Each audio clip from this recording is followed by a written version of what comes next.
Hey guys, Professor Bill, Comic Book University, and Spider-Man number 235. Now, this is the Miles Morales Spider-Man, just disclaimer in case anybody jumped on here thinking, Peter Parker! No, it's not, sorry. So anyway, we get to see that Miles goes and gets into a fight with Armadillo.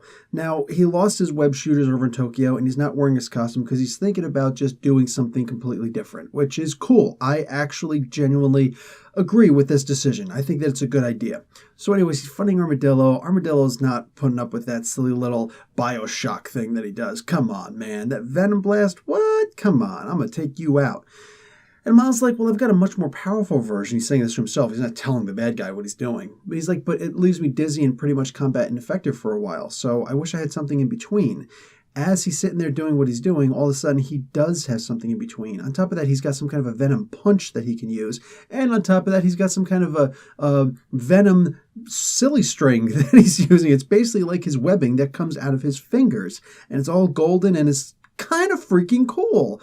I know he's actually kind of a little bit too young to be pulling out new powers out of nowhere, but still, it's pretty cool. I'm digging it. I actually really am digging this. I like the idea that he can do more than just tactile things with his Venom Blast. Anyway, so he's able to eventually take down this dude. He goes back, he's having a little conversation with Genk, and meanwhile, Lana shows up in the school, and she's talking about, yeah, her mom wants her to come back in. I need you to actually be Spider-Man, not whoever you're being now. Just be Spider-Man, come on in, and let's kick a little bit of booty. So he finally agrees to it. Now, she's supposed to meet, they both now are supposed to meet with Lana's mom on some rooftop someplace. But Lana's mom didn't want to come alone either. She decided to come with Aaron Davis. That's right. Turns out that's actually the Prowler from the Earth 1610 universe. So that's actually Miles' uncle. Yeah, this is going to be really fun. On top of that, they did a whole bunch of things with the S.H.I.E.L.D. helicarrier that's hidden away someplace, and a whole bunch of really cool stuff in here that I absolutely adored. One thing that I didn't like, though, is the editing process.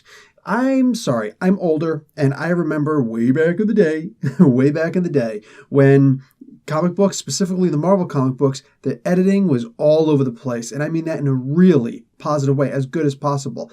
There's a comment in here where Genki says, hey man, you're kind of like Professor X, the bald guy's like, yeah, but I think he might still be dead. Well, this very week, as it turns out, he's not. He's back. There's all sorts of crazy things going on. And I'm just saying, if I were an editor at Marvel Comics, well, I'd probably have a whole lot to do and I wouldn't be able to do this channel anymore.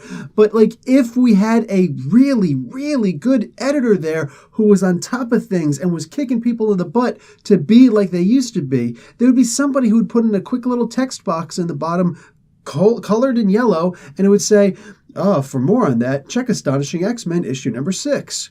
Dude, I'm just saying that should absolutely be a thing. That's really disappointing. Anyway, nonetheless, guys, I'm still going to give this comic book a B+. This was a really fun issue. The art on this is unbelievable. Wow. I'm just saying. Legit, the art is really good.